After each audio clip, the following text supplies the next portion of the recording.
Right. Yeah. You knew better, you do better. Yeah. So, with that being the case, today's show is DT, are you with me? And who is DT? Your boy Donald Trump. He had it. He's getting Yeah. started. The wind up and a pitch officially. Y'all in there. He's all in there. Hey, you ain't it. If you leave the country, if you're an immigrant, it's gonna be hard as hell to get back in here. So stay put or get put out. Hey, but you know, man, it's to the point where he didn't cut off all immigrants coming in from we'll say 5 to 7 Muslim countries. Yeah. He just totally cut them out. Yeah. Everybody else can still, come on. The home of the free, brave, with the melting pot, all that apply to you. Right.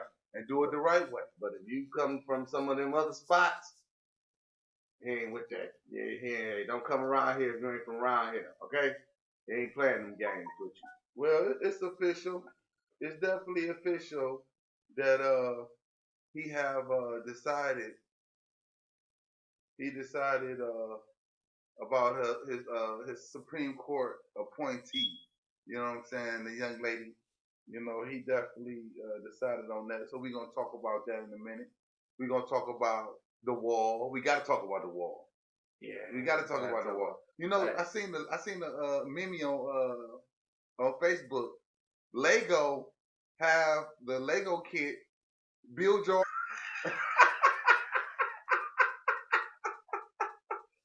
so you can build your own truck wall at home. Hey. For those who want to as big as you want it. As big as you want it. As big as you want it. For those who want to get the kids involved. Exactly. The kids, it's interactive. It's for the whole family. Gotta let it. Just like Monopoly. Y'all all in it together. Yes. It's definitely going down. And then they say, hey, your boy also say he's looking into he wants to cut back on the snacks that you get with your food stamps card. Oh yeah. Yeah. No more pop. No more snacks. No more pop.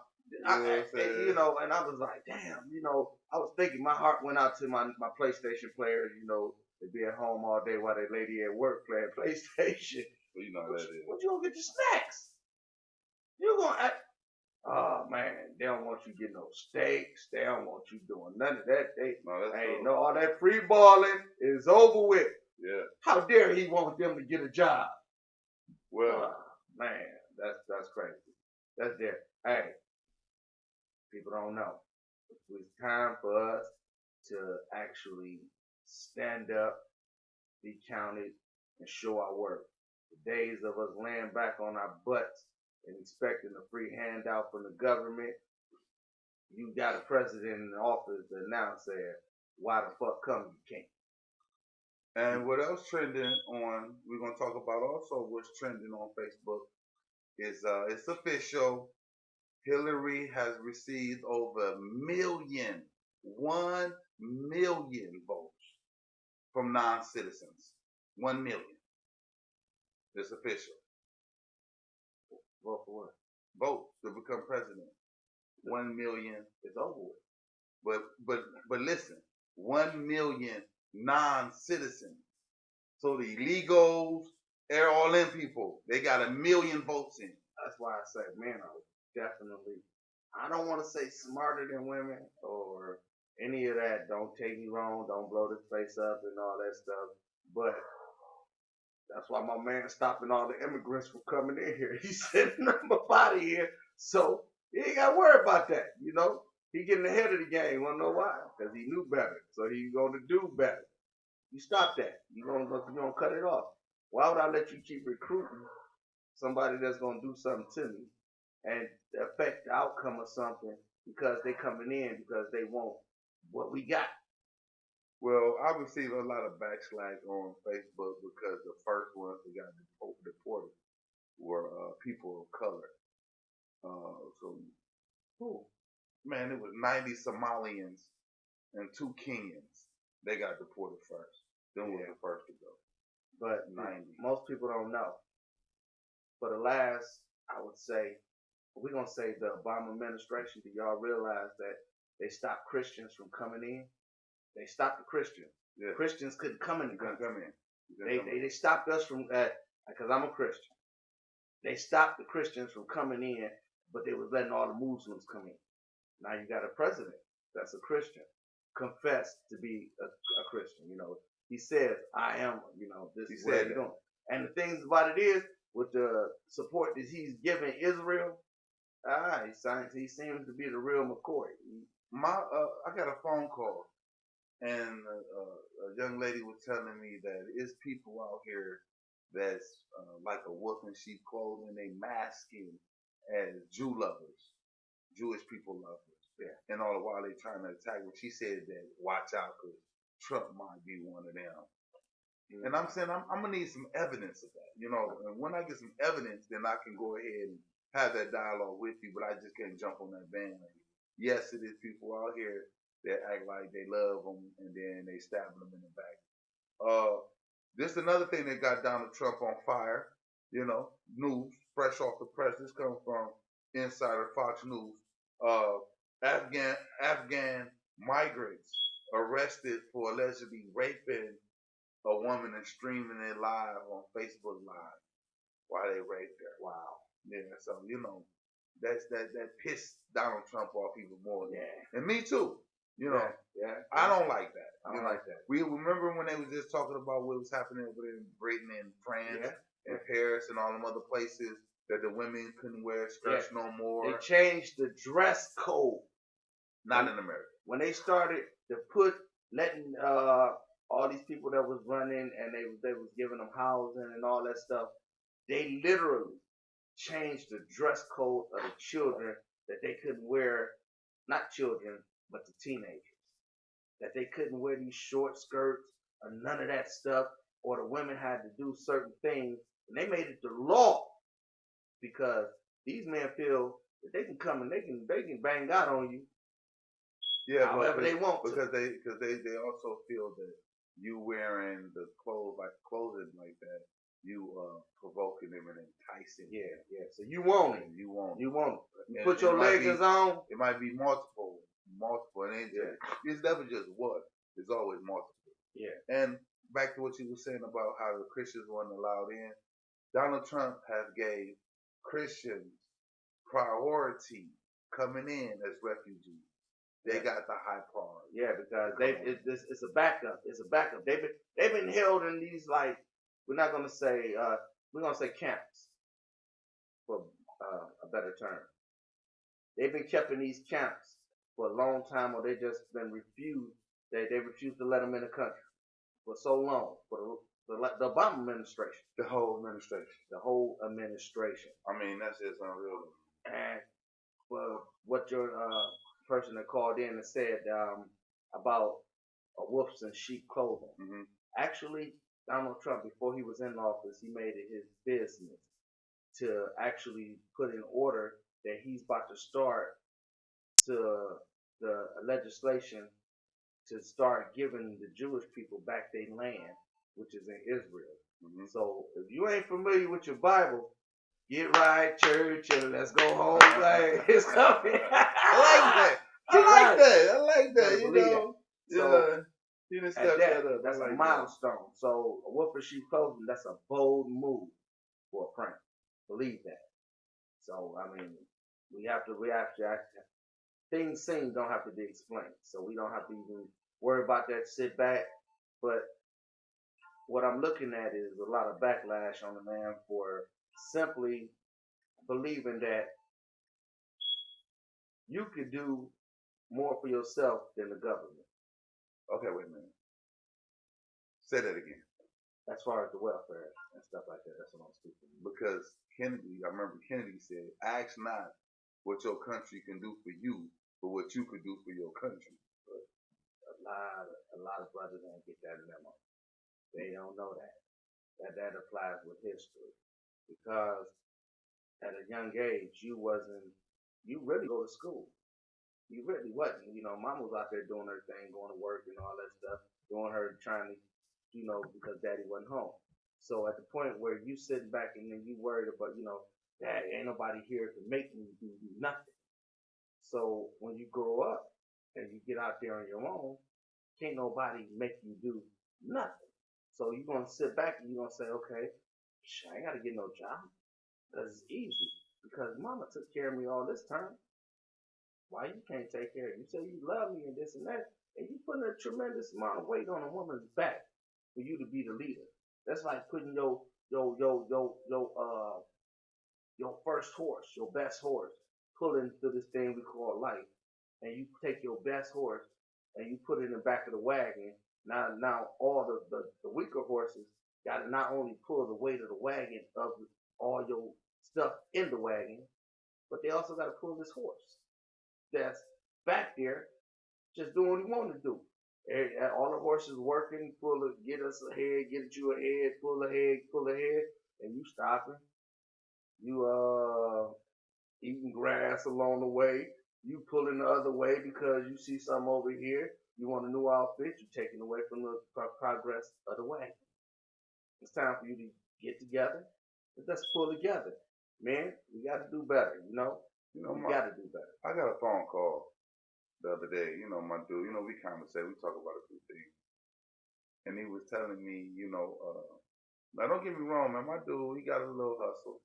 You know what I'm saying? A legit, legal. He not, doing nothing illegal. So I want to make sure I put clarification on the hustle because some people got illegal hustle, some people don't. So this dude got a legal hustle, and he telling me about his young lady been dating for a little while now, and he says that the young lady is trying to change him, and that she trying to change him, and it took me back to this young lady who I seen on Facebook. I seen her video stream this morning. That's what brought it back to my remembrance. I'm like, damn, this is the same thing I was just talking to my dude about. She said, now these is her words, I'm quoting her. She said, you used to messing with lemons. You got this young lady who come along to upgrade yourself, but yet you used to dealing with lemons. Now let me bring you to the analogy of how she brought those two things together. When you go to a used car, buy here, pay here place, they got it all pretty on the outside. The radio look good. The vanity mirror works. The horn, the alarm, the chirp. See, all that stuff is just to look good. And that's a limit. So he used to dealing with females that look good, don't have no motivation, and don't have no longevity about themselves. A limit. You know what I'm saying? And the young lady also went into detail and said that when you find a woman who wants to motivate you to go to the next level because she takes care of her business, you know what I'm saying? And she wants to put you on top, when you're dealing with that, that's when you need to step your game up and realize that ain't nobody trying to change you. It's time for you to evolve. And most of these dudes don't want to evolve.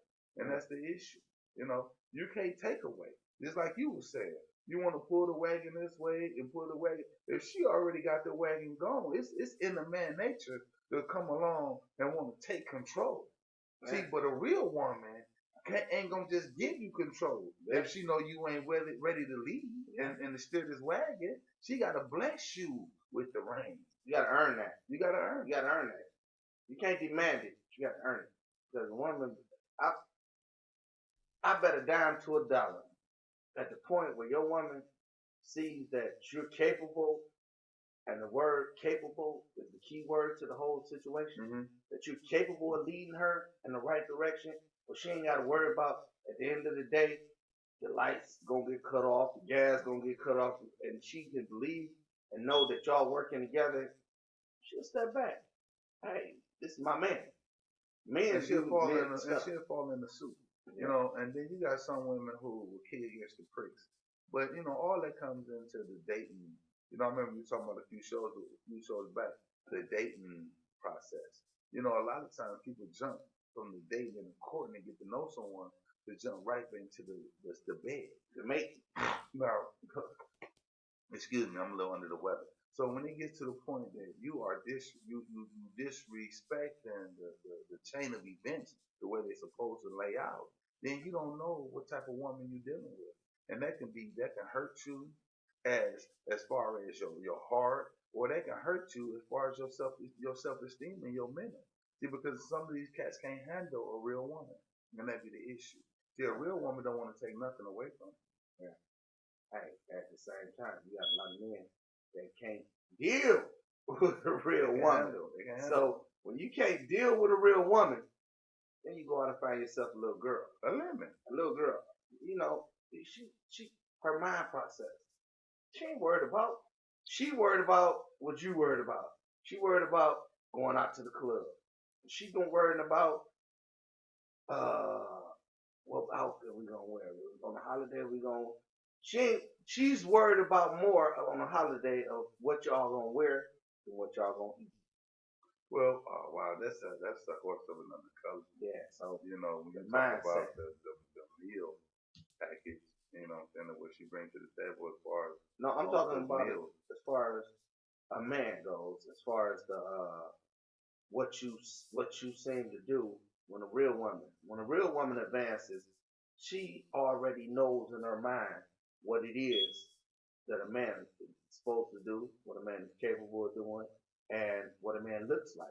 So she may find what she's looking at on the outside. She sees what she sees something, but at the same time, through time tell it all. Well, it's exceptions to every rule because you also got the woman who taking care of her business but don't know what a real man looks like.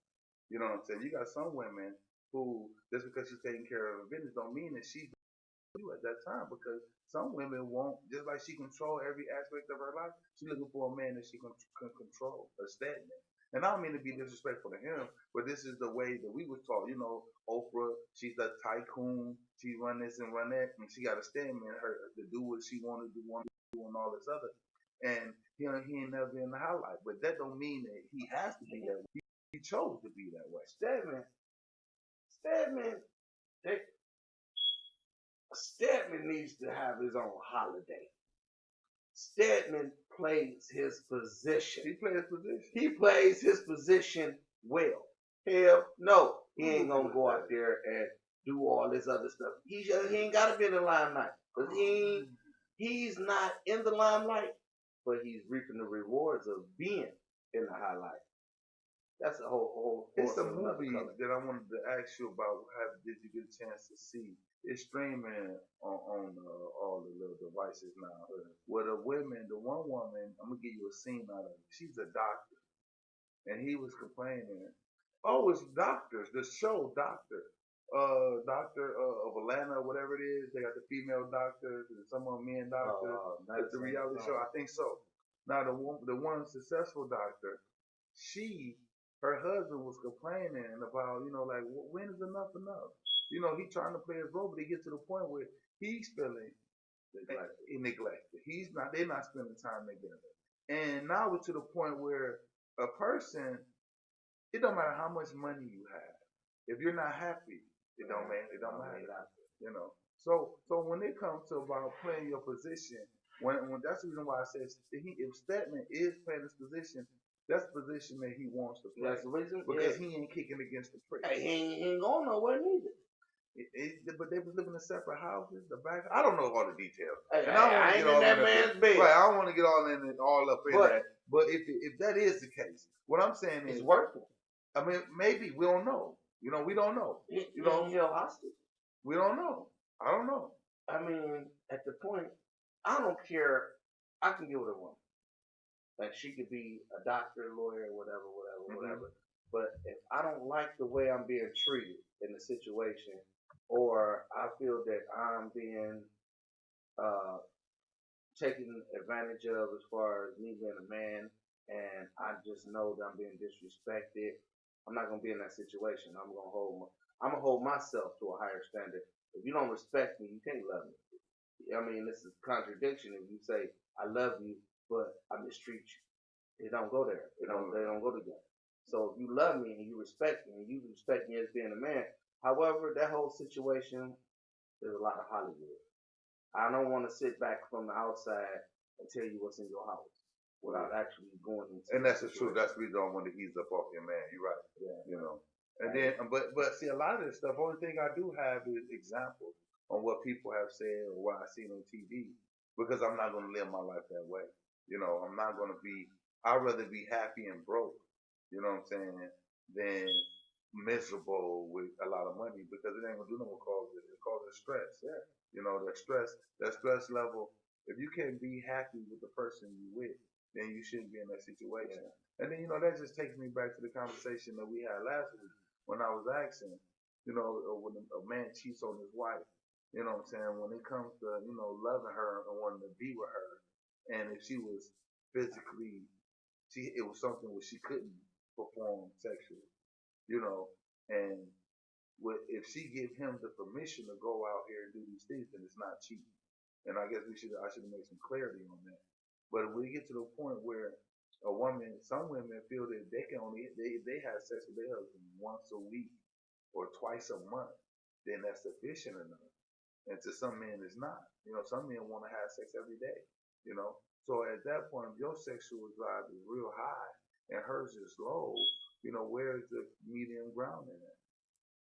I was talking to somebody this week, and she said, "My mother always told me it's two things you never let your husband leave the house: hungry and horny, Mm-hmm. or he'll find it out there in the street." Okay. So, with that being said, if you want your significant other or your girlfriend, whatever the situation is, if you want them to be committed to you, you're going to be committed to them. Mm-hmm. I was talking earlier, and I said, yeah, we got to be aware when we feed our body. Right. And when I say when you feed your body, you put stuff in your body to put nutrients in your body. Mm-hmm. You put stuff in your body to make your body grow. You do stuff to not short term to just go in just because I want to work the muscles in my mouth and it goes straight to my body and I just crap it out. No, our minds is just the same way. Right. We have to sit back because I said, well, I was talking because I watched the TV show Cheaters a lot, and their rebuttal was, "You always watch Cheaters. What you learning how to do is cheat." Wow. I said, no, that's not what I got from it. I watched Cheaters because after I watched that show, I look and I see the hurt in these women and some of these dudes' faces when the person you love, because at the beginning of the show they give you a little scenario and they tell you how the relationship was, and you can see the love in them. Right. But when they bring them to the confrontation and they see with their own eyes the betrayal and everything, I would never want that for my woman. I would never want that at all. I wouldn't want to hurt and say I love. That's a contradiction of itself, That's an oxymoron. They don't even go together. Hurt and love don't go together.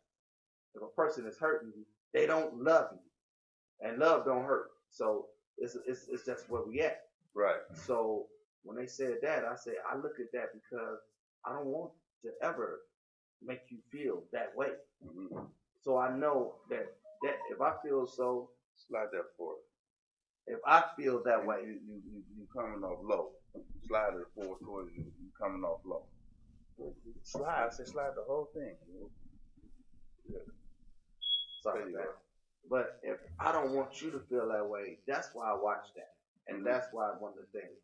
I'm big into like romance novels and stuff like that. Right. And I listen to that religiously, like all day. I listen to it for probably I would say about 6 hours a day. Hey, Verizon, I swear to that. My data is crap. But I listened because I didn't know how to carry that relationship. I knew how to get a woman. I can keep a woman and I get bored with a woman. But when you start to invest in, I'm not going to say a woman, but you invest in your relationship. You want to do things to enhance your relationship. You want to push your relationship to the point where you can just, all this stuff. Hold on, let me clear, let me slow down. I don't put an egg in each basket. I'm going to put all my eggs in this one basket because, first of all, I took the time to realize who I was with and the worth of that person that I am with. And I say, okay, this is the one. So anything I do after the initial meeting my representative in the beginning to take away from that is going to take away the love that person feels for me. Yeah, they can love you unconditionally or this and that, but enough can be a freaking enough. And at what point do you want to risk that when it took you so long to find that relationship? So you invest in your relationship. Don't stop. I don't watch reality shows because that's negativity, somebody else's negativity. Why would I sit back and suck up their negativity? And they be like, well, I got 5 balls over here and I'm doing it like this, I'm doing it like that. Then I'd be like, shit, why do you get 6? I do 7. Well, yeah. You feeding it, what you feeding You your can't do body that. and your mind is negativity. So you're gonna react to the negativity because you eat enough crap. It's either one or two things. Your body is gonna start to reject it. You're gonna have diarrhea all the time, and you're gonna be full of shit. I see, but you know what though? But really, at the end of the day, you know, what's the difference between a reality show and a movie at the movie theater? Reality show, fiction at the movie theater is somebody.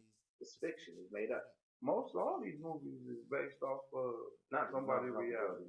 no. I mean, unless it's say based on a true story, then because if all of them was like that, they wouldn't put based on a true story because it was already be known common knowledge that it is not that. No, when it's based on a true story, that's if it's like a character that they're trying to highlight a certain person or That's a dope. group of people, Like documentaries. right, or something like that, and then it'd be based on a true story Yeah. with the movie. But I'm not talking like Superman, Batman. I ain't talking about stuff like that. But in our reality, the whole Medea series, you know what I'm saying? That's pretty much based off of someone lifestyle, someone's life or reality show, It is a made up character. acting out different things that he experienced. Different scenarios. Right. It's scenarios. But at the same time, see, that versus reality, a reality show is somebody's life. I'm watching somebody's life. Hello? Yes, we still on the air. How you doing? I'm good. It's like time we were test the show last. I'm glad you was able to tap in. Chris, your mic kind of low. Your mic, is it still low? Cause we made some adjustments over here. Let me see. We're gonna make a few. We're gonna make a. It's a little better. It's a little better. It's a little better. What about now? Is it good? Is it good? I'm gonna sit up. Is it better? Is it better now? Over the phone it is. I can't, I don't got YouTube Red, so I can't talk to you on the phone and watch the show. Right. But yeah, is there anything in particular that you wanted to comment on? I do. I mean, I don't know how late I missed the show or what have you. And I just want to say, like, I know what I know. you're talking about, What we're gonna do. controversial N-word or what have you. And I just get confused by it, not being a black person myself, but when I see the political, discussions go between black people that don't agree with each other, why one black person, especially on the left, just calls out the coon, the Uncle Tom, the N-word, and everything just because the other black person won't support Hillary Clinton. And I guess I just like y'all insight on that. Well, you gotta. Well, okay. Well, we in our reality, when it comes to me and my situation, when I'm talking to people about it, and I get hit with the Uncle Tom and all that other type of rhetoric, to me, that just goes to show how their priorities, their priority of a label is more important than the reality of what's going on. See, anytime someone says that I need to stand by a person just because it's the color of their skin, then to me that just goes to show that their level and their ignorance is more than just conversation or them seeing the reality. I was told by one person, I always ask the question: if a white man and a black man break into your house and you catch them, and would you let the black guy go and call the police on the white guy? And as sad as it may seem, sad as it may be, a lot of people say that I probably would let the black guy go and just let the white guy go to jail. You know what I'm saying? And that just goes to show that the racism or the prejudice or the dislike of another race, it comes from both sides of the fence, or multiple fences, because there's multiple different colors out here. How you handle it? My thing is this. When people say we sit back and you don't supposed to like Donald Trump for this or whatever the case may be or this and that, it shows lack of research. You didn't do the research on your own. You're going by pretty much what somebody else said because you didn't do the research. You're gonna go by this and that, or this and that. He said he's gonna send black people back to Africa, this and that, this and that. That's not what he said. No, I ain't never said that. But you didn't do the research because we're gonna ride on somebody else's because again, some of us are lazy. We sit back and we'll rather take your word for it than to go and do the research and say, okay, this is not what the man said, or this is not what he meant, or whatever. And then a lot of times what I say is, did you hear him say that? Right. Or did you do the research on it? Take me to the, because all the speech is going to be on YouTube. Yeah. Pull it up. Believe you me, if Donald Trump said something negative about black people to that degree that he said, I'm sending all these black people back to Africa, Channel 8 would play it religiously all day, every day. And then, and then another thing is, another problem that we have is as far as being outside of the crowd and to be leaders. A lot of the problems that we have when it comes to that is the fact that it even be your own family, your own loved ones that are tar and feather you based on the emotion that they have on any situation. They think it's supposed to be across the board. So I guess the same way, I have to handle that as being a brown man, like a brown man that I am. You have to handle it the same way as being a female. It's always going to be someone who feeling that your opinion is biased or fucked up because you're a female, and that might not always be the case. Everybody wants to play the blame game. Yeah. Everybody's situation, my situation is messed up, not because I'm sitting on my behind 19 hours out of the day, right, but because Donald Trump is president and he'll cut the welfare. Yeah, that's just crazy. How dare he cut the welfare? I mean, just think, man, this dude created multiple company jobs just from Ford, Carrier stand, all these different companies announcing that they coming in. And then the actual problem is that when people say, well, Obama made the unemployment rate go down, the unemployment rate was based on people getting an unemployment check. No one got unlimited unemployment. You only got it for a certain amount of time. Right. So when your unemployment was done, you was no longer counted in that total tally. So just because you're not receiving unemployment do not mean that you back to work. Right. So let's really think about it here. And then with these immigrants coming in, I don't want to hijack your night, but when we talk about the borders, when we talk about our border, Mexico has a wall already between them and Guatemala. There's already a wall up, and they got sniper towers and everything because they say the Guatemalans are too bad to come into Mexico. So you mean to tell me?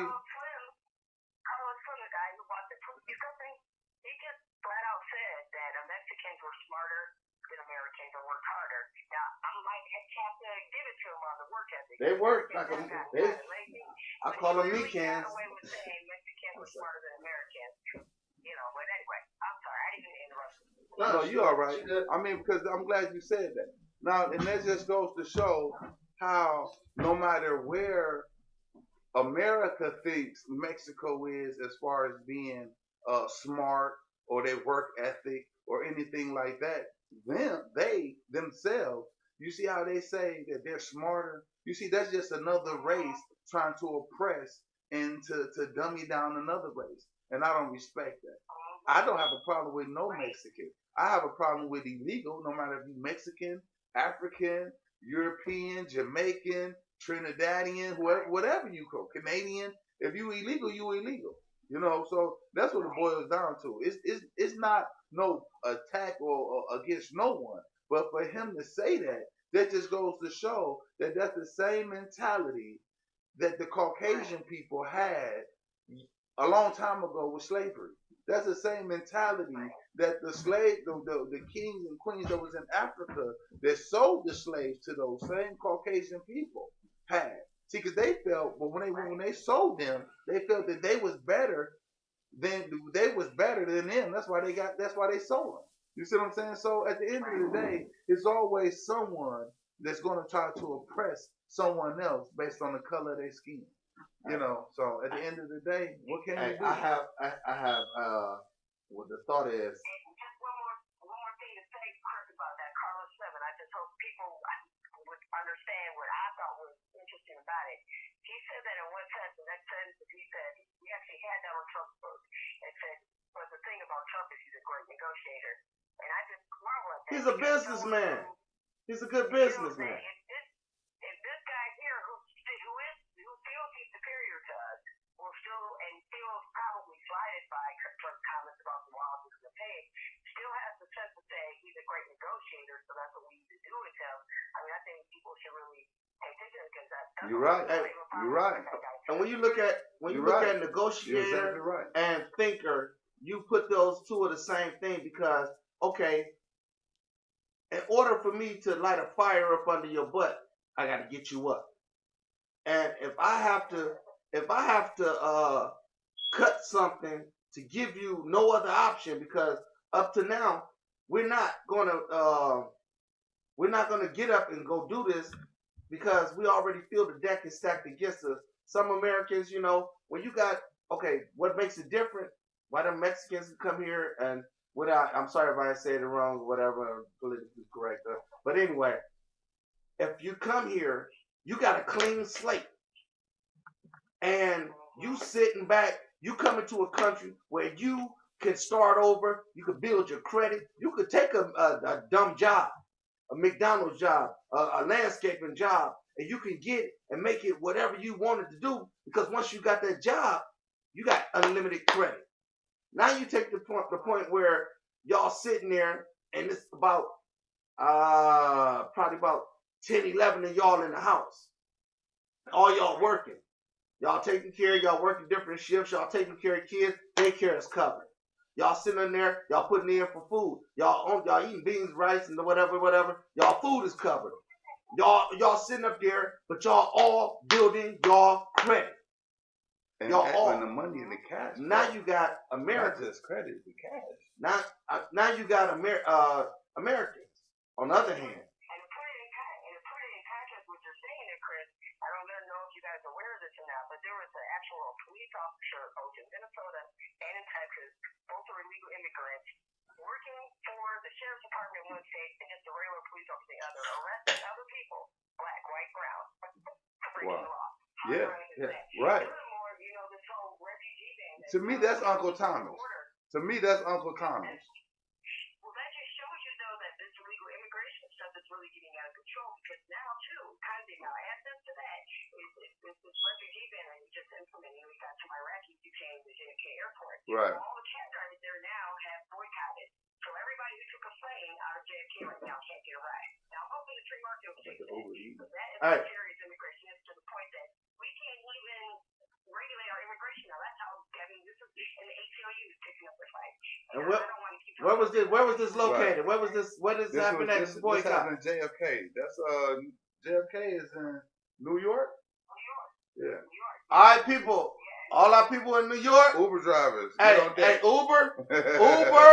And you guys that got your license, valid license, we got jobs. Trump he making jobs for you already. Except this is how Soros, protesters, and everything, how it all starts to collude against us is because you got to get past, I don't know how big that protest crowd is. It's huge, and it's not just theirs that O'Hare is the left thing. No, don't worry about the protest. Right. That's what don't worry about the protest. The police are handling the protesters. But you know, you go get. Go ahead. You let the police handle the protesters. Now you Americans, I mean you people, illegal citizens, go get you them jobs that's down there. Now you got jobs at the cab company. Right. See, but you know something else though. You know what the biggest problem I see. Black people are protesting along with the people, you know, and that's what's so crazy about it. It's like there goes your opportunity to get the opportunity that got exposed from you from somebody else. Right. Breaking the rules. word. Right. But because you're on the wrong side of the argument, you don't even see. And one other one before I get off of there, I just want to put this out. This lady, this her name is Betta. I forget her last name, but she's at Breaking Brown. And a lot of information that, and she's really in the middle of the road too. Not really a Trump supporter, definitely not a Hillary supporter. And that's where I'm trying to get some of this information from. And it's really eye-opening. But I like y'all show. I want to hear y'all some more. So I'm going to get off the phone and somebody else call in. All right, have a good one. Thank you. I appreciate it calling. Thank you. Now, I like a caller like that who comes with some intelligence to the conversation. Now, let's talk about the things she have brought to light from the phone call. You have, and then I want to touch base. I definitely want to talk about when you were saying about the Mexicans in the household. That's smart. That's that village thing. That's what. See, we so quick to want to run when we get out of school, get out of high school, get a little job. We just want to run to go struggle somewhere else instead of bringing that income home. So now we can live a little. We can live better. We're gonna floss. Right. We want to floss. Exactly. See, but even if you come home, it's easier to floss because if you taking your little, applying it to the bills, and I taking my little, your little, and we applying it, then together our little got a lot. You know what I'm saying? Yeah. So then you got a little more to go floss with, but we want to run. Okay. Hey, but if you take your little, and instead of taking it to the streets, and you have to invest in your home, so you say, okay, instead of me going to kick it and drink at the bar and go in here and try to floss like I'm doing something, I'm really not doing nothing, taking away from the house. Hey, go to your lady. Hey, let's go out. Hey, let's go. We can go to Golden Corral. We can go out to the movies. Let's go do something. But now you reinvesting. You're investing. You taking the little bit that you had. So now when you go to your girl and you say, dang, it's the middle of the week, 2 days before payday. We know how it is 2 days before payday. So you say, man, I ain't got no gas. She may have $20 to last her till you get paid. She's going to reinvest her investment because she's going to say, here, babe, here, take 10. I need 10, put some gas in my car or whatever situation may be. But you didn't take your money and just blow it in the streets on something that you trying to get in. You on some false stuff. Right. That's that you making your representative look good versus you looking good. Well, yeah, that yeah, okay. So you're right.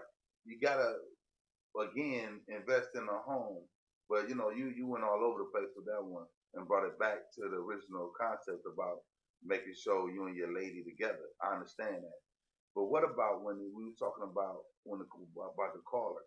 How is that these people who was complaining about the jobs and the opportunities that they didn't have, instead of them going out taking this time to get these skills or to go put in the application because to get the cab driver jobs because they want to protest because they illegal also or they want to fight for more illegal.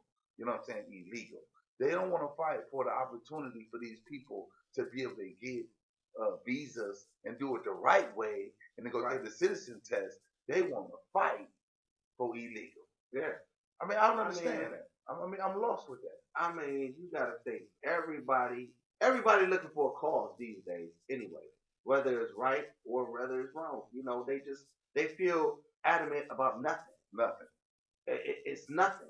So at the point where you sitting back there and you saying, okay, I'm gonna go out here, and it's wrong. They putting these people out here. No, back in the day, do y'all realize that we had breakouts of smallpox? Right.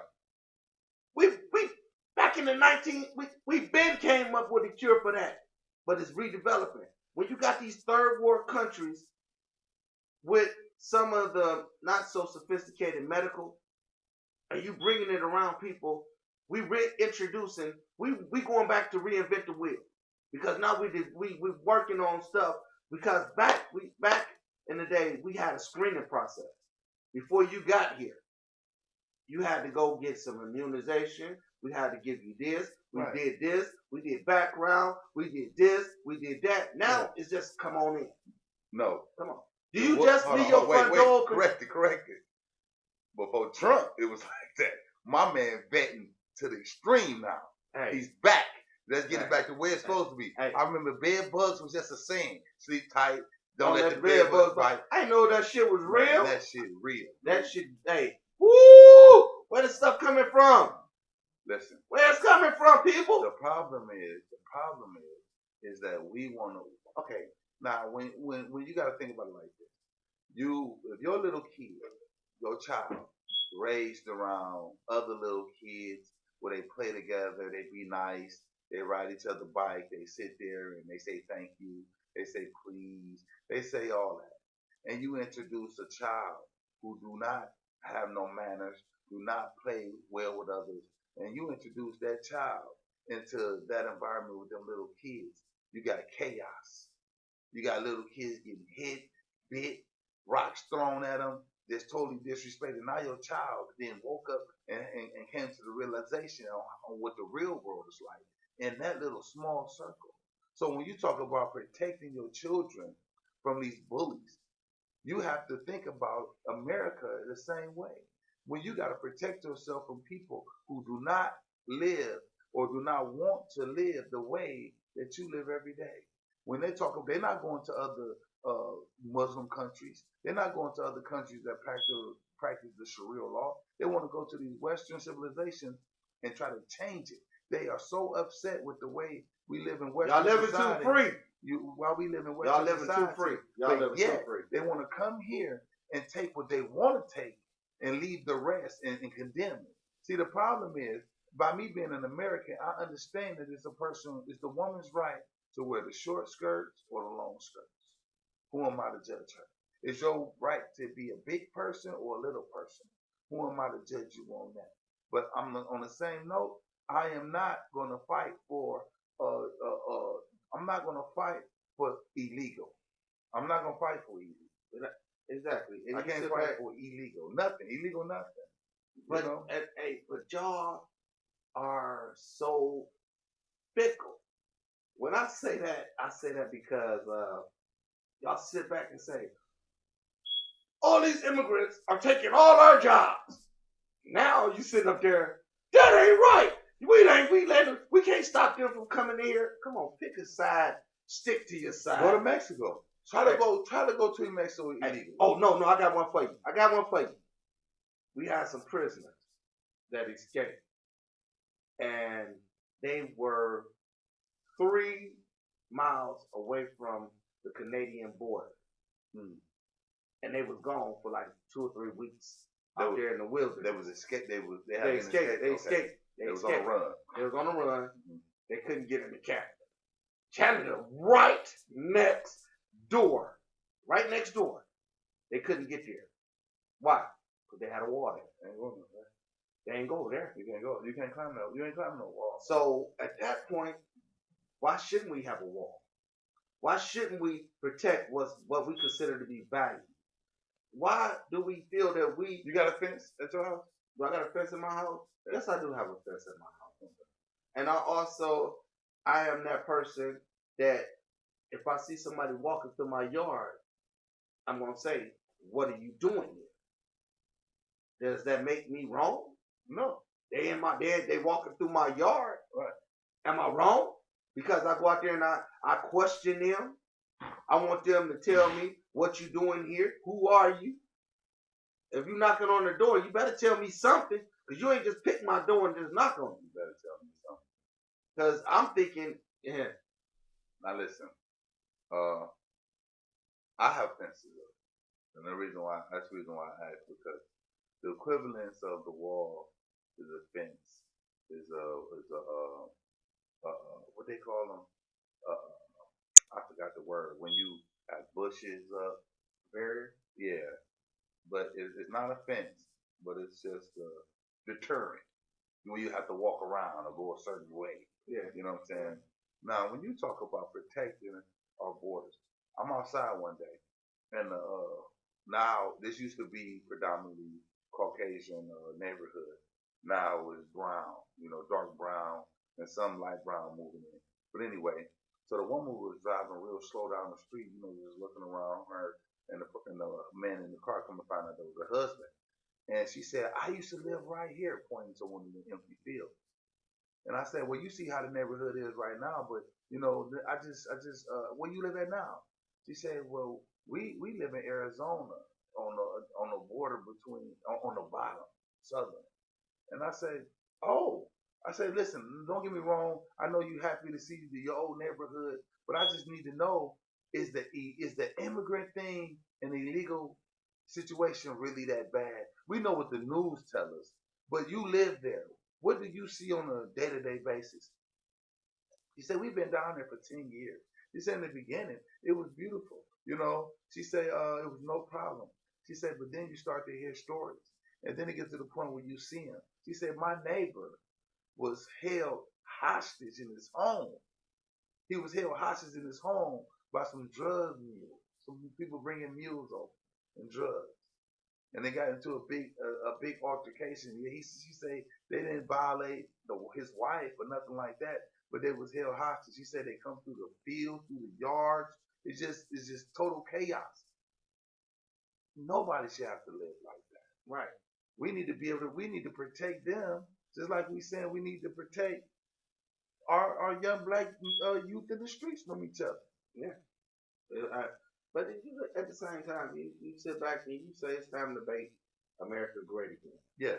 Because right now, it's like, we're the laughing stock of the world. Hey, I guarantee you they took notice. Anytime when somebody gets elected president and it cause the stock market to plunge over in other countries because they know this dude ain't going for it. But ours shot up. I tell you what, ours jumped. Hey, they said other countries is taking stock in us more than we're taking stock in us. They know what it is. I dare China to shoot some missiles off now. I bet you $10 to $1. Man. You ain't gonna shoot a missile off now. You know the shoot them if you want to. The truth of the matter is though, and I'm gonna say, let me put this out there. As a brown man like myself, at first I was kind of hoping that Obama was really going to get in there and it tried to encourage, you would. The young black men. Yeah. You know what I'm saying? I was hoping it was going to be some encouragement. When I found out that he was from Chicago, that really had me motivated because I say he really can, even though they don't have to listen, even though they may not care, but he could at least say it, you young black man, put them guns down. Put your skirt on. I prefer, I'm not saying fight, but I prefer for you to fight than to shoot and kill each other and take your lives like that. We need to step up and find a new way to handle our business. I remember, I mean, don't misunderstand. I do not condone Muslim activities and things like that, but that Million Man March, that brought a lot of peace amongst young black men during that time. But it had no follow through. It didn't. Everybody. It gave them that. But y'all get riled up. Y'all go with something, but it's no. It was a peace. It was a peace for a while. And so was 9/11. Well, yeah, but see, with 9/11, it was good to be black. And not even that. It was good to be an American. Yeah, so we had a common. We was together. Yes, we had a common call. Beautiful. We had a common call. Yeah. We was. Have we forgot, Americans? Have we forgot what happened? I think we did. Because we forgot. We let them build them more. Now we out here fighting for them to come back. I mean, for them to be able to do all that. I guarantee you, it'd be hard to do that if we had a better screening process. The problem is, let me tell you another issue. I know a lot of the young brown men that I grew up with, and I know, went to jail. And when they went to jail, they started studying Islam. Okay. And now, they're Muslim, this, that, and the other. But they are not the Muslim that jihadists. It's a difference. Okay. Now the jihadists will say that if you're not a jihadist, you're an infidel just like everybody else in a non-believer. And if that's the case, then so to me, when I talk about the radicalness of these Muslims, I'm not talking about these Muslims that's here in America, unless you one of the ones that's gonna suicide bomb or do a mercy killing because your sister, your cousin, or your niece is dating someone outside of your religion, then I am talking about you.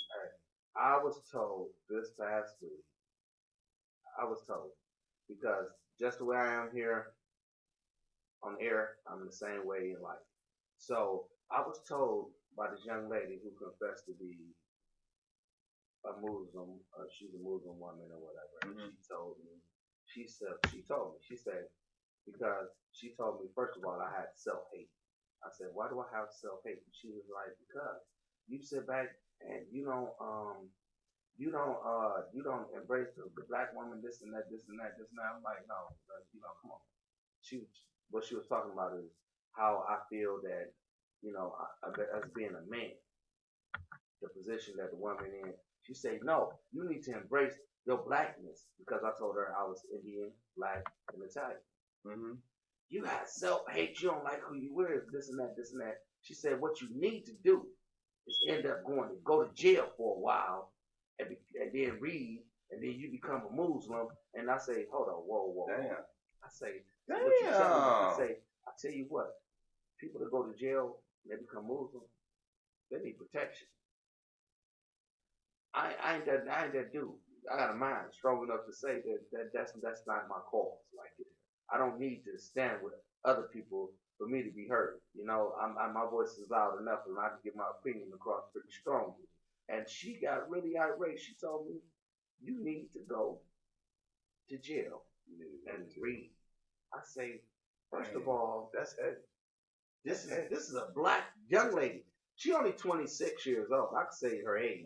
She's 26 years old, but that's what she prefers. So what they tells me is our young women believe that either one or two things. Y'all let me know if I'm wrong. Do you feel that a man coming out of jail, he's strong? Does that make him stronger? Or that goes back to my belief of we're misinformed of what's really happening because we don't do the research. Because this young lady was very adamant while she stood there arguing with me with her pink and purple lipstick on and her blonde thing about me having self-hate because I said what I was. That's ugly. She said, go to jail. It is what it is. And I was told this week, Christians killed a lot of people too. I say, yeah. Yes, they have. Mm-hmm. Yeah? Yes. Yeah. Past tense. Yes. Past tense. But when you say Christians, when you say Jesus was about love. I mean, but at the same time, it all boils down to how we treat one another. Because as we look at things, some things that offend us is a lot of pride. Definitely. We have a lot of pride. You feel that a certain person disrespected you, so instead of you going to that person and say, hey, listen, don't let it be nobody else around. And you're gonna say, oh man, you listen. Hey, hey man, they died. He wouldn't have did that. He wouldn't have did that. Thank you for calling in. Hello?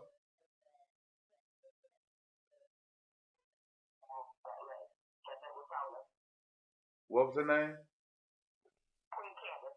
Queen Kansas. What? She's the one that was very impressed with his wisdom and knowledge and all that. I believe she was the queen of Ethiopia, if I'm not mistaken. The one that was Solomon. No, Solomon. Right. Okay. Okay. Thank you, Father. So, when you talk about even when we talk about the love that Christ had for us, even when it say women be submissive unto your husband. Okay? And then it says, husbands, love your wife like Christ loved the church. Christ gave up everything for the church, including his life. Yeah. That's more than being submissive. That's the ultimate love. I mean, let's weigh that out. Weigh that out for me. You got submissiveness, but then you got giving your life for your wife. That's submissive is not that high compared to that. Do you think? Submissiveness. Yeah. As far as When the Bible say women submit yourself, be submissive to your husband. I mean, that's a given. I mean, that's protocol. That's just the ultimate design. That's how everything was designed from the beginning. I mean, the man was put ahead of the house. The woman was his helpmate. That's not the point that I'm making. The point that I'm making is he's told, though he say, women be submissive to your husband. But then he told the husband to love your wife like Christ loved the church. And what Christ did for the church is more than, or is more of a giving, is more of a duty than just being submissive. That's the point that I'm making. You know, like you said, okay, submissive is right here, but being Christ-like to your wife is up here. Not saying that that's more. To much is given, much is required. More is required because he put you the head. So by you being the head, you are held accountable for more. Yeah, but I'm just talking about to the point where women get so upset about when they say when it said women supposed to be submissive to their husband. They get angry about that. But I don't want that's a fight. I don't want to fight. But that's just like goes into the Bible where it says that it was given offering, and you had all these people that had all this money, and they was given all this money or whatever, and it was a woman, and she came and I think she gave 2 bits, which probably was equivalent to probably about 2 cents or whatever, and he said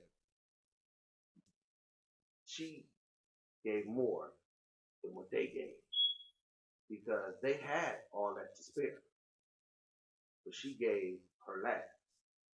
So a woman, at the end of the day, she gives her love. She loves harder. A woman loves harder than a man. A man sits back and he loves to an extent. We love to the degree of how much you love us. And until we have to put it that way, because if they giving that little, which is covering so much, because you got to think, she's attached. You have a baby with her, she's stuck with that baby. On average, I'm not talking. That's society. That's not the way it's supposed to be in the Bible. That child belongs to the husband. Okay, that child belongs to the husband, but we're going to now these days now. Oh well. So she's left holding the bag. So she can't just say, "I'm gonna submit." Not if she's smart. What we talking about? You talking about marriage? You talking about? Or we talking about a baby daddy and baby mama? Okay, I mean, which one we talking about? I mean, which one were you talking about? I was talking about marriage, kid. I said, wives, submit yourself to your husband. I mean, because and husbands love your wife. I mean, I'm baffled right now because like Christ loved the church. What I'm looking at is it goes back to what we already discussed of taking your time picking a mate.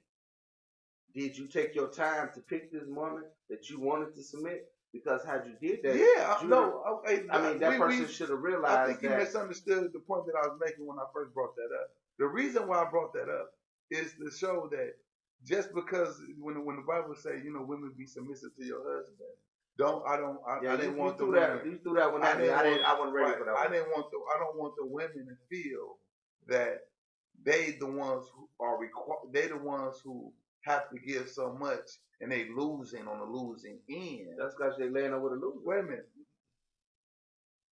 Some women don't understand the all good women wasn't raised in the Bible, don't know that what the scripture says. All good women, just because a woman a Christian, don't mean that she a good woman. You know what I'm saying? Let's keep it all the way real. Everybody go to church ain't saved.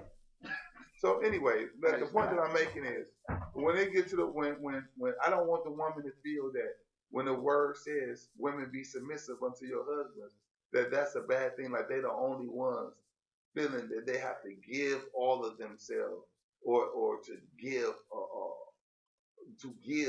to the point where they not themselves no more.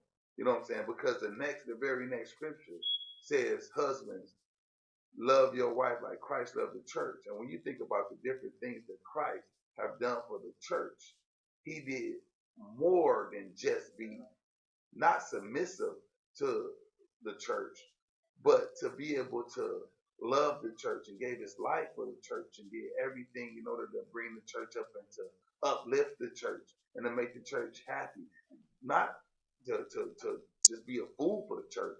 It's just like a woman don't supposed to be just a fool for her husband. You know what I'm saying? But just know that it's not a one-sided. It's not one-sided when when the Bible speaks about husbands and wives. It's never just one side. I didn't understand where this came from. You blindsided me on that one because I didn't know. I don't know. We just changed topics all of a sudden. We didn't change topics. Yes, you did. You just jumped out the tree and just said husbands and this and that, and I was making. you just went. You just left us. No, I didn't. You didn't know where I was. The reason why the reason why I brought that comparison into what you were saying, you didn't relate the two. So then you start going somewhere else, and I was like, wait a minute, you misunderstand. That ain't what I was saying. Okay, because I'm still lost. I'm still Well, lost. don't be lost. All Don't right. be lost. So where we at? Don't be lost. I'm You lost. know, because we talking about when King Solomon, the way Queen Esther, how she felt about Solomon, and when Solomon had all his wives and all that in the Old Testament on how things used to be versus how things is now. And when we talking about how a husband and a wife supposed to be, when you was talking about picking your mate and y'all being together, and you was saying how you supposed to do everything that you can to keep the marriage together and take her out and keep the household together. That's what I was saying. A woman being submissive to her husband. That's that side of it. But you got to think about what the husband's supposed to be doing for his wife. Yeah, first of all, You know, that's the reason why. You understand now why I brought that up? For her to be submissive, you first of all have to be present. You have to be there for her to be submissive. I mean, she can't be in a relationship left alone by herself. No. I mean, and you expect her to come in because you decide to bless her with your presence, and you show up and you say, I'm hungry. First thing, 9 times out of 10, she gonna say, you wanna eat where you was. I don't know. So, I mean, so at that point, is she supposed to get up? I mean, don't get me wrong, because there's women out here that will get up and just make you something to eat. But I mean, again, that goes into how long would that last? I mean, so you have to, in order for you, okay. I heard the scenario of a relationship is like a bank account. Mm-hmm. Every time you do something, you're putting money into your account. Right. But you got some people, every time you take her out to dinner, every time you do what you're supposed to do, you spending time with her, whatever, whatever it is, you making a deposit. You're depositing stuff into your all account. Right.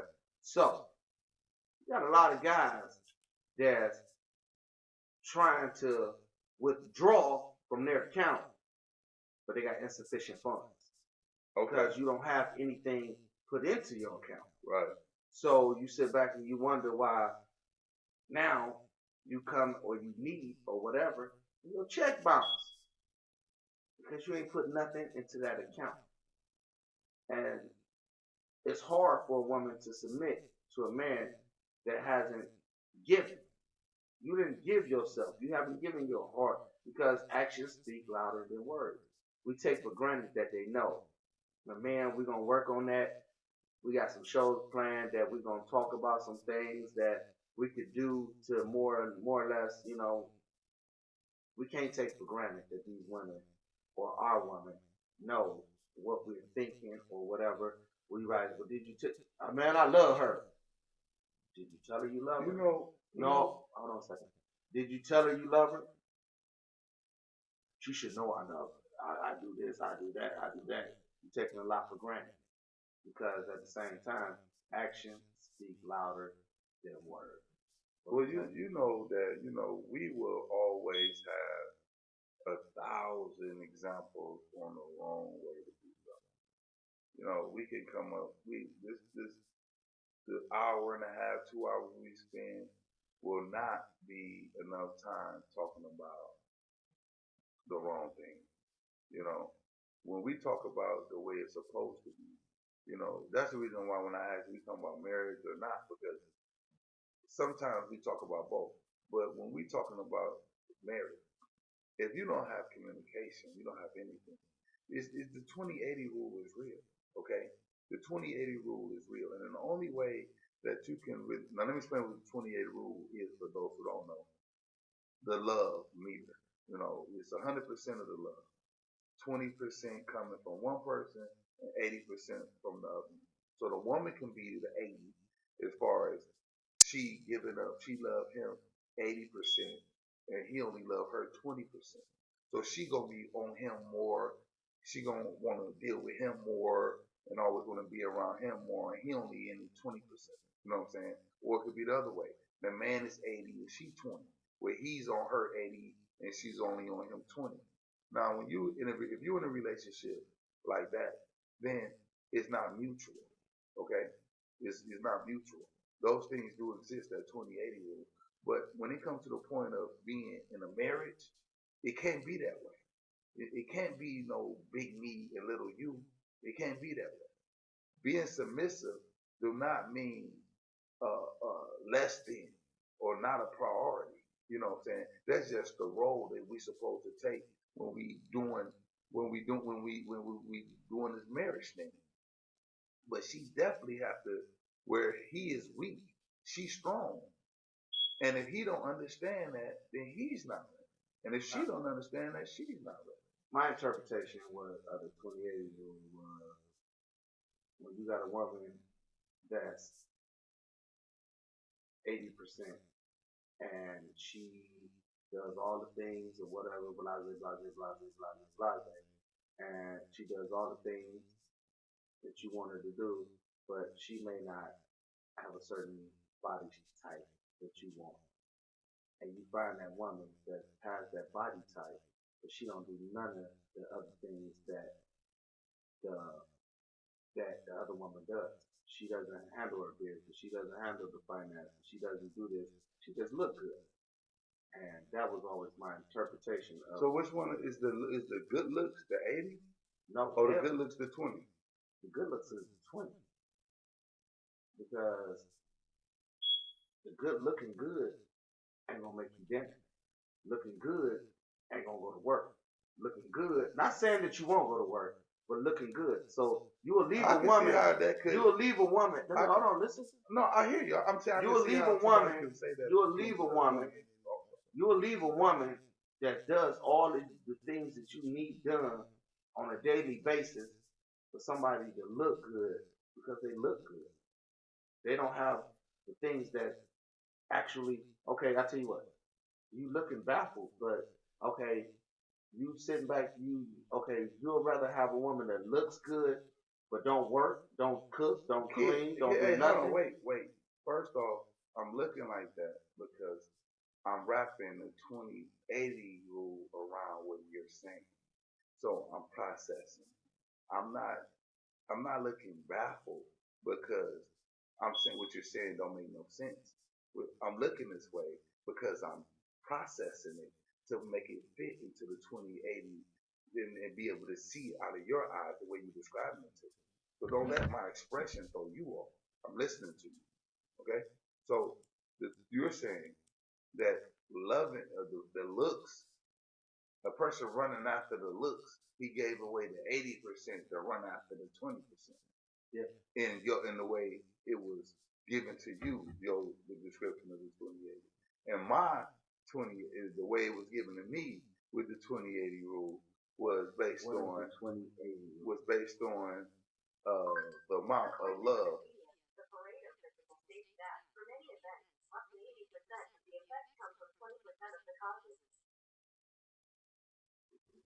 And that's not it. So, but damn, so that's a third one. So we both seen the 20/80 rule two different ways, and when you just Googled it, it showed a totally different perception. See what that one said?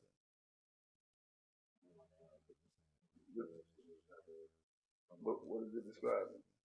Spiritual answers is that the theory that says it's a healthy relationship. So you get 80% of what you want. Right. Yeah. Maybe your partner. Right.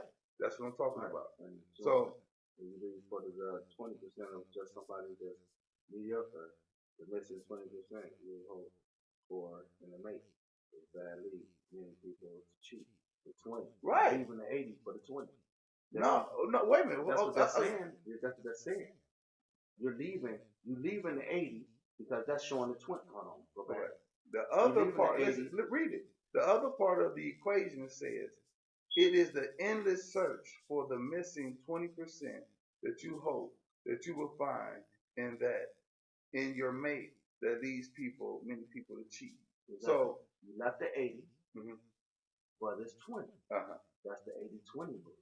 Okay, that's that one. Okay, I'm just saying. It's just that was just my thing because I applied that to my life for a long time before we just discussed that, and that was my interpretation of what I said. Okay, well, like I said, the way that it was given to me and my level of understanding, the way it was brought to me was there's two people in a relationship. It's 100%. Okay, it's neither one person giving up 80% of the love and the other person only giving up 20%. It's one-sided. You never experienced that? Hell, because I wouldn't enter into a relationship where I'm the only one that's loving, especially at a percentile where that was so great. Now I took a relationship that may have been 50-50, and I pushed it to the point where it became a do or die situation where it was me taking her for granted, and I ended up taking 80, or she started to get into a situation where she feel that she needed to withdraw herself, and she started to take 80. Take 80? Yeah, because okay, I tell you what. What I'm saying is, if you start, if I got in a relationship with you, and you was cooking and cleaning, and I started to take that for granted, you're not going to no longer do the things that you did before. You're going to take a little. No, you're taking the concept that I'm saying, and you're applying it to your interpretation of the 2080 rule that way. I'm talking about the way I described it. Okay, have you ever been in a relationship where someone was loving on you 80% and you only loving on them 20%? Yeah. Or vice versa? Yeah. Okay, so by me being in the situations that I was in, the way that the 2080 rule was related to me and explained to me, I always weighed it that way.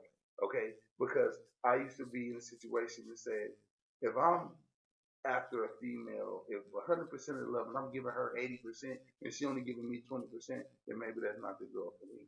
I would want to be the one who giving 20% and receiving 80% of the love. Okay, that's human nature. Exactly. We all want that. Exactly. And I've been in situations where it was both sides. Hey, but check this out. If that was the case and you was in a relationship, hypothetically speaking, you was in a relationship and the woman was giving you 80%, and you felt that you was giving her 20%. Okay, being the head of the household, why wouldn't you say, okay, first of all, we're in a relationship, so why wouldn't we make this, if nothing else, 50%? I'm not denying that. No, I'm just saying, I'm just going with what you're saying. Right, and you asked me how you would rather be in a relationship where you're getting 80%. I'd rather be in a relationship where we at least 50-50. Listen, if not 100. What I'm saying is, in a relationship where a woman comes in that I want to be with, okay, someone who I care about, and she's giving me 80%, I can go up. I can raise my 20 up, okay, because that's what I want to do, because I want to be in this relationship. But don't be the fool who thinking if you come in giving the 80 that you give it is going to make her step it up. Because what if she never does? And in your mind, you So that's the reason why I always want to be the one to get 80%, and then I can go ahead and I can raise mine up. Why would I why would I get in a relationship, first of all, with anybody that's, first of all, not giving 100%? Because when I get into a relationship, the relationship, like, this is like school. It don't come from day one. Hey, when I first get in a relationship, that's why I don't do boyfriend and girlfriend. I either do we get engaged, we get married, but I don't do boyfriend and girlfriend. But when I come into wait a minute. No, let me explain what I'm saying. Okay, because I'm trying to understand what I'm trying to understand. Okay, I'm gonna put some to it. Okay, what generally happens? Both of us come in, and you both come in a relationship, and y'all both giving 100%. Let's say that, right? All right, y'all both giving 100%. All right. You start not paying on the bills or whatever. She stopped paying on the bills. That's a deduction. Now it's at 80. This person maybe still giving more. Then you deduct some more. But why not give 100% at the beginning? Because you could have a relationship. Nobody wants to be. I would, first of all, wouldn't want to enter a relationship, and first of all, I'm not giving my all because. Wait a minute. How y'all living together? You just met this person. No, if I'm in a relationship with you, we're in a relationship. I'm talking about when you first meet someone. Okay. But you don't. It's just expectations. No. It's not. They don't entitled. They're not entitled to give you anything. You earn what you want, and they choose how they deal with you. Out of 100% of the calls, who's making 80% of the calls? Who's making 20% of the calls? The Texas, who's sending 80%, who's sending 20%. I miss you. I was just thinking about you. Hey, you want to go out? Who's asking out of 100% of the date? Who offered to take the other person? Who offered to? You want to go here? That's what I'm talking about. The beginning. Okay, we're not talking about. By the time you move in together, everybody, you should know if this person's selfish. You should know if this person will give her a bill payer or not. I'm not talking about down the road. I'm talking about in the beginning when you first meeting someone. But that goes back to the screening process, because that's what we're talking about. That's what I'm talking about. Okay, at the point where you're sitting back and you're saying, okay, dang, I'm calling her more than she calling me, right? And I'm questioning, and I'm saying, hey, like, is this a bad time? Or she's like, whatever the situation is. Mm-hmm. But you find yourself being more of a burden. But if you call it and this and that, and you start to give yourself, there shouldn't be a relationship. Because apparently, but you got some people that forces that. You got some women that feel, oh, I'm gonna keep calling. You got some dudes that keep calling, and they keep going through that, and to the point where they tell you like, okay, yeah, we go Friday. Yeah, I want to go. So that type of shit. And then some people will be like, okay, here go my 10. I'm about to get her now, or I'm about to get him now. You know what I'm saying? So pity day. Pretty much.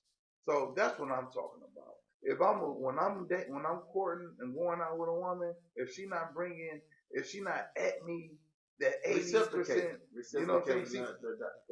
Right. Then if I'm not getting that, then I'm not really feeling that it's going to go anywhere.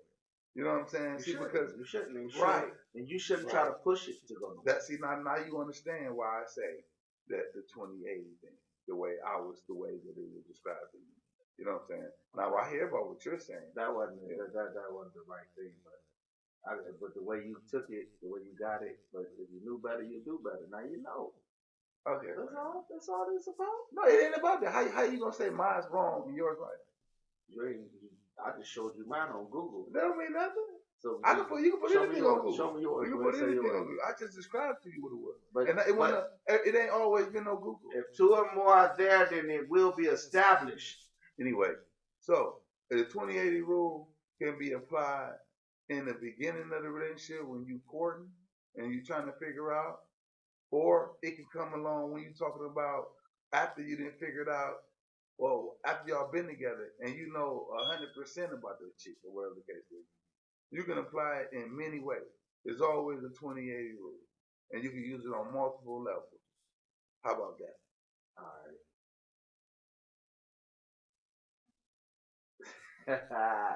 Hey, listen. Because it's always a way. I mean, you gotta. At the end of the day, but you know what though, but kid, we to be know, honest, but sometimes we lie to ourselves. All right, check this out. Scenario. This scenario. You meet this chick. mm-hmm. This chick is she's everything. She look good. She doing her own thing. You call her up. Y'all talking on the phone or whatever. Y'all have a decent conversation. But now it's come time for the interaction. Now it's time for y'all to interact. So you going out with her and her phone ring. Mm-hmm. Everybody had that.